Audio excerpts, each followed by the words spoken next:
اعوذ باللہ من الشیطان الرجیم بسم اللہ الرحمن الرحیم ود کثیر من اہل الكتاب لو يردونکم من بعد ایمانکم کفارا حسدا من عند انفسهم من بعد ما تبین لهم الحق فاعفوا واصفحوا حتى يأتي الله بأمره ان الله على كل شيء قدير وأقيموا الصلاة وآتوا الزكاة وما تقدموا لأنفسكم من خير تجدوه عند الله إن الله بما تعملون بصير صدق الله العظيم۔ اللہ تعالیٰ نے ان آیات کے اندر 4 چیزوں کا ذکر کیا ہے۔ سب سے پہلی چیز تو یہ ہے کہ یہ آیات جو ہیں اس کا شان نزول کیا ہے، کیوں اللہ تعالیٰ نے ان آیات کو نازل کیا اور کن لوگوں کی وجہ سے اللہ تعالیٰ نے ان آیات کو نازل فرمایا، اور دوسری وجہ یہ ہے کہ ان کا رد عمل، ان کی چاہت، ان کی سوچ، ان کے کردار کو اللہ تعالیٰ نے یہاں بیان کیا ہے، اور ایمان والوں پر حسد جو تھا ان کا، اس کو بھی ذکر کیا ہے، اس کو بھی اللہ تعالیٰ نے ذکر کیا ہے۔ اور تیسری چیز، ایمان والوں کو یہاں پر معاف کرنے کا حکم ہے، درگزر کا حکم ہے۔ اللہ تعالیٰ نے معاف کرنے کا کہا ہے، درگزر کرنے کا کہا ہے، لیکن کب تک یہ معافی والا اور درگزر والا سسٹم رہے گا وہ بھی اللہ تعالیٰ نے بتا دیا۔ اور چوتھی چیز، یہاں پر اللہ تعالیٰ نے نیک اعمال کا حکم دیا ہے، عبادت کا حکم دیا ہے، جس میں سر فہرست نماز ہے، اس کے بعد زکوٰۃ ہے، اس کے بعد ہر وہ خیر کا عمل ہے جو انسان آگے پہنچاتا ہے، جو انسان آگے اپنے آخرت کے لیے ذخیرہ کرتا ہے، ہر اس نیک عمل کا ذکر ہے۔ تو سب سے پہلے ان آیات کا شان نزول دیکھ لیں۔ ان آیات کا شان نزول ابن عباس رضی اللہ عنہما کی روایت ہے، وہ کہتے ہیں کہ یہی ابن اخطب اور اسی طرح ابو یاسر ابن اخطب، یہ دونوں یہودی تھے اور سب سے زیادہ مسلمانوں کے حاسد تھے۔ مسلمانوں کے جتنے بھی لوگ حسد کرنے والے ہیں ان میں سب سے زیادہ حسد یہی 2 لوگ کرتے تھے، لوگوں کو اسلام سے روکتے تھے اور عرب حضرات سے یہ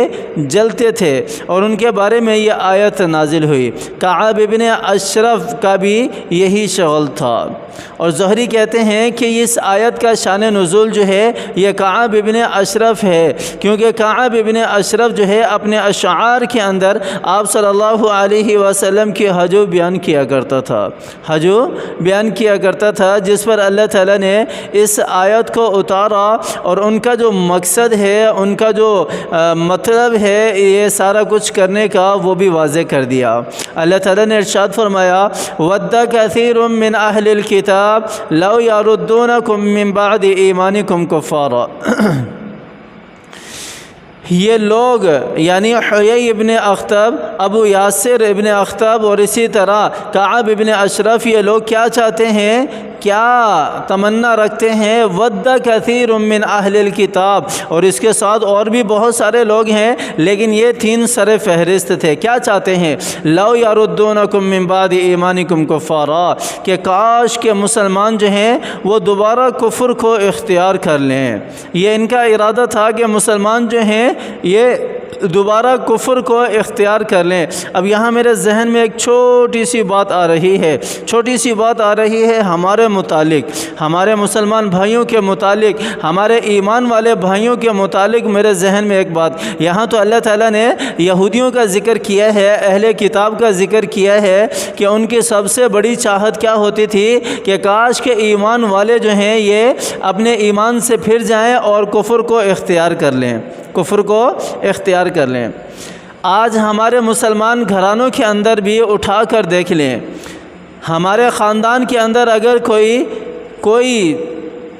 جو ہے بچہ اگر مدرسے کا راستہ اختیار کر لیتا ہے، اگر قرآن و سنت کا راستہ اختیار کر لیتا ہے، تو ہمارے جتنے بھی جو سیکولرز قسم کے آدمی ہیں جو اپنے آپ کو پڑھا لکھا سمجھتے ہیں، ان کی سب سے بڑی چاہت ود کثیر من اہل الکتاب، سب سے بڑی چاہت ان کی یہی ہوتی ہے کاش کہ یہ اس لائن پر نہ جائے، اس لائن سے اس کو کسی نہ کسی طریقے سے ہٹا لیا جائے، اس راستے سے اس کو کسی نہ کسی طریقے سے ہٹا لیا جائے تاکہ ہمارے راستے پر چلنے والا بن جائے۔ یہاں پر میں یہ ہمارے اندر پایا جاتا ہے، یہ ہمارے خاندانوں میں پایا جاتا ہے، میرے ساتھ یہ معاملہ پیش آیا ہے، اسی وجہ سے میں کہہ رہا ہوں، اسی وجہ سے میں کہہ رہا ہوں، میرے ساتھ میرے خاندان والوں نے مجھے کہا، میرے قریبی لوگوں نے مجھے کہا تھا کہ آپ اس راستے کو چھوڑ دو، آپ اس راستے سے پیچھے ہٹ جاؤ، اگر اس راستے پر چلو گے تو آپ کو کھانے کو کہاں سے ملے گا، آپ کو کھانے کو کہاں سے ملے گا، آپ کو پینے کو کہاں سے ملے گا۔ ایسی ایسی باتیں میں نے سنی ہیں اپنے بارے میں اپنے قریبی لوگوں سے، اور میرے ذہن میں یہ بات بھی نہیں آتی کہ ایک طرف تو ہمارا مسلمان کہتا ہے کہ یہ مدرسے اور قرآن و سنت کے راستے پر چلنے والے لوگ جو ہیں، اس راستے پر ہم اپنی اولادوں کو نہیں چلائیں گے، اگر چلائیں گے تو یہ کھائیں گے کہاں سے، اور دوسری طرف کہتے ہیں کہ ہمارے جو مولوی حضرات ہیں یہ کھاتے بہت ہیں،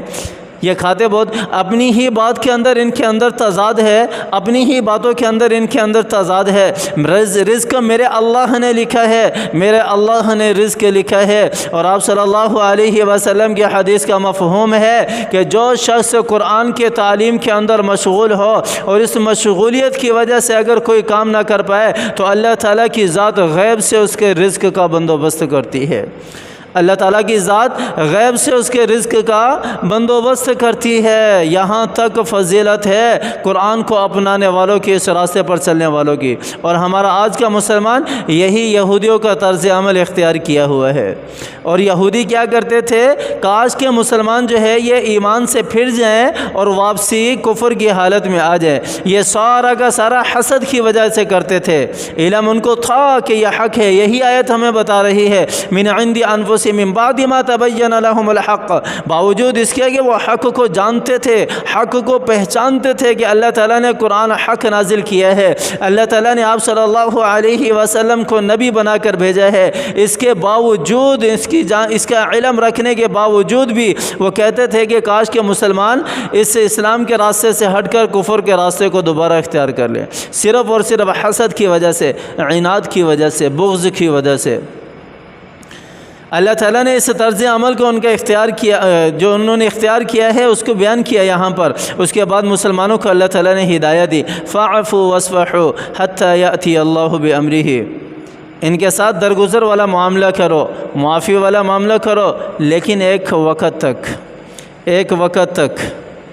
ایک مدت، ایک لمٹ ہے، ہر کام کی ایک لمٹ ہے، ہر کام کی ایک مدت ہے، جب وہ مدت پوری ہو جائے نا اس کے بعد پھر اس کام کو کرنے والے کو سزا دی جاتی ہے، جیسا کہ یہاں یہودیوں کو سزا ملی۔ یہاں یہودیوں کا قتل عام ہوا، کس طرح ہوا کہ جب یہودی باز نہ آئے اللہ تعالیٰ نے قتال کا حکم دیا، فساد برپا کرنے سے خود کو یہودیوں نے نہ روکا، دنیا کے اندر قتل و غارت گری اور اسی طرح جھگڑے اور فساد سے باز نہ آئے، اللہ تعالیٰ نے پھر ان کے ساتھ جہاد کا حکم دیا، اللہ تعالیٰ نے ان کو مدینہ سے نکال دینے کا حکم دیا، اور اسی طرح اوس، خزرج، یہ بڑے بڑے قبیلوں کو پھر مدینہ سے جلا وطن کیا گیا، اسی فساد کی وجہ سے۔ یہی وہ قبیلے تھے پھر جا کر خیبر میں آباد ہوئے، اور خیبر میں جا کر بھی سکون کا سانس نہیں لیا، وہاں پر بھی جا کر پھر اسلام کے خلاف انہوں نے سازشیں رچانا شروع کی، اور اللہ نے وہاں پر بھی ان کے ساتھ پھر جہاد کرنے کا، قتال کرنے کا حکم دیا،